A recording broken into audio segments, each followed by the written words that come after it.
ክርስቶስ ትንሣኤ ሙታን በዓቢይ ኃይሊ ወስልጣን ኣሰረተ ሰይጣን ኣባግዕ ኣዳም ሰላም ንእዘዝ ኮነ ፍስሓ ወሰላም ሰላም እግዚአብሔር ኣምላክ ይባርካኩም ኣሕዋተይ ከመይ ኣለኩም ከመይ ሓዲርኩም ከመይ ቀኒኩም ኣነ እግዚአብሔር ይመስገን ደሓን እየ ክንታን ሰላም ዘለኹዎ ሰላም ክትኮኑ በዓልቲ መዝእ ተስፋየ ሽምባር ነደማዓንቲ ሒዘልኩም ዝመጣኹ ድማ ኣጋጣሚ ኮይኑ ማለት ስለዘይመጣኹ ናይ ዓርብና ናይ ትንሣኤ ዘለዋ ሰሙናት ዕለተ ዓርብና ዕለተ ቀዳሚ ሒዘልኩም መፅአ ዘለኹ እስካብ መጨረሻ ሓቢርኩም ንፀንሑ በስመ አብ ወወልድ ወመንፈስ ቅዱስ አሐዱ አምላክ አሜን። ድሕሪ ትንሣኤ ዘለዋ ሰሙናት ዕለተ ዓርብ ቤተ ክርስቲያን ተባሂላ ትፅዋዕ።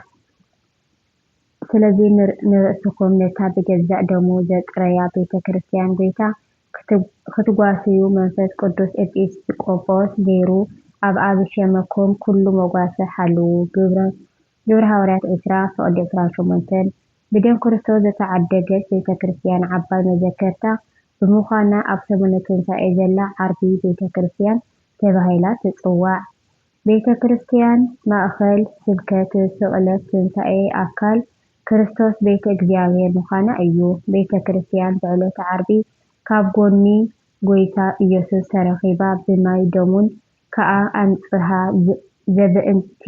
ዘብእንቲሃ ለቤተ ክርስቲያን ተጸፋእከ በውስተ አውድ ከመ ትቀድሳ በደምከ ክቡር መዋቅህት ጾረ ወተአገሰ ምራቀ ርኩስ እንዘአልቦ ዘአበሰ አምላክ በዲበ ዕፀ መስቀል ተሰቅለ ከመ ዝብል እዚ ድማ ቤተ ክርስቲያን ዝብል ቃል ብሰለስተ ትርጉም ማለት ቀዳማይ ህንፃ፣ ካልኣይ ማሕበረ ምእመናን፣ ሳልሳይ ነፍሲ ወከፍ ሰብ ቤተ ክርስቲያን ይበሃል።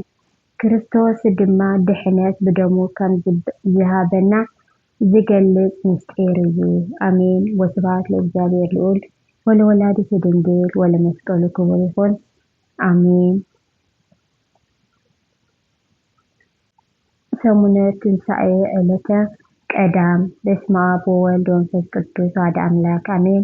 ቀዳም አንስቲ ተባሂላ ትፅዋዕ። ጎይታና መድሓኒትና ኢየሱስ ክርስቶስ ኣብ መዋዕለ ስብከቱ ርእሱ ምስ ገለጸ ብዙሓት ደቀ መዛሙርቲ ይኽተልዎ ነይሮም።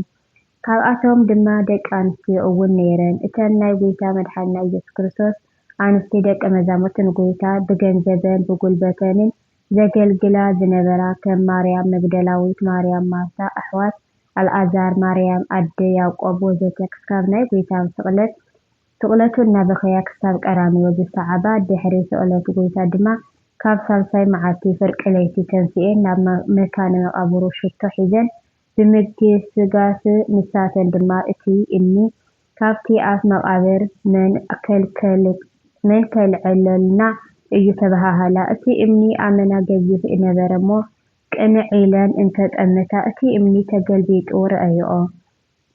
ናብቲ መቃብር ኣትየን ከዓ ብወገን የማን መልአክ ተቐሚጡ ምስ ረአያ ኣመና ፈርሃ። እቲ መልአክ ድማ ኣይትፍርሃ ንስኻትክን እቲ ዝተሰቐለ ናይ ናዝራዊ ኢየሱስ ኢኽን ትደልያ ዘለኽን ተስፊኡ እዩ ካብዚ የለን እቲ ተቐበረሉ ቦታ እንሆ። ስለዚ ኪዳ ንደቀ መዛሙርትኽን ጴጥሮስ ናብ ገሊላ ክቅድመኩም እዩ ከምቲ ዝበለኩም ከዓ ካብኡ ክትርእይዎ ኢኹም ኢልክን ንገረኦም በለን። ፍርሃት ራዕድን ምንቅጥቃጥን ተሓዋዊስወን ነበረ እሞ ካብቲ መቃብር ወፅየን ጎየያ ፈሪሐን ስለ ዝነበራ ንሓደ እኳ ኣይነገራን። እታ ጎይታ ኢየሱስ ክርስቶስ 7 ኣጋንንቲ ዘውፀላ ማርያም መግደላዊት ኣብቲ መካነ መቃብር ኮይና ተሓዝን ትበኪ ነበረት። እናበኸየት ከዓ ናብቲ መቃብር ድንን ኢላ ጠመተት። ካብቲ ጎይታ ዝተቀበረሉ ድማ ጻዕዳ ዝተኸደኑ መላእኽቲ ሓደ ብትርኣስ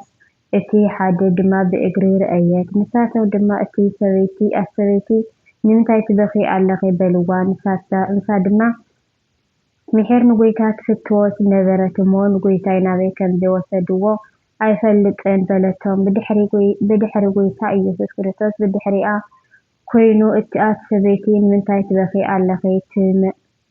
ትበኺ ኣለኺ ንመን ትደሊ ኣለኺ በላ። ንሳ ድማ ሓላዊ ኣትክልቲ መሲልዋ ጎይታይ ንስኻ ወሲድካዮ እንተኮይንካስ ንገረኒ ሽቶ ክቐብኦ በለቶ። ጎይታ ኢየሱስ ክርስቶስ ድማ ማርያም በላ። ንሳ ድማ ግልጽ ኢላ ብዕብራይስጥ ረቡኒ በለቶ መምህር ማለቱ እዩ። ኢየሱስ ክርስቶስ ድማ በላ ገና ናብ ኣቦይ ስለ ዘይዓረኩ ኣይትንክእኒ ግና ናብ ኣሕዋተይ ኪድ እሞ ናብ ኣቦይን ኣቦኻትኩምን ናብ ኣምላኸይን ኣምላኽኩምን እዓርግ ኣለኹ በልዮም በላ። ማርያም መግደላዊት ድማ እቲ ብዓይና ዝረአየቶ ጎይታ ዝበላን ኩሉ ንደቀ መዛሙርቱ ነገረቶም። ዮሃንስ ምዕራፍ 20:1-17 በዚ መሰረት ዳግማይ ትንሣኤ ዕለተ ቀዳም ቅድሚ ኩሉ ሐዋርያት ናብ ጎይታና መድኃኒና ኢየሱስ ክርስቶስ ትንሣኤ ተገለጸለን ቅዱሳን አንስቲ ንምዝኽኻር ዳግማይ ትንሣኤ ቀዳም አንስት ተባሂላ ተሰይማ። አሜን። ወስብሐት ለእግዚአብሔር ወወላዲቱ ድንግል ወለመስቀሉ ክቡር ይኹን። ስለ ቃሉ ናይ ቃሉ ባዕሉ እግዚአብሔር አምላኽና ዝኸበረን ተመስገነን ይኹን። ናይ ጽባሕ ዳግማይ ትንሣኤ ብዝብል ክሳብ ዝመጸኩም ክሳብ ጽባሕ ድሓን ትደሩ። ላይክ ሸር ሳብስክራይብ ኣይትረስዑ። ንብርቲ ሰዓት ማይ ይፈለኒ ኩራት ፋቴ ብሩስ ማዓንቲ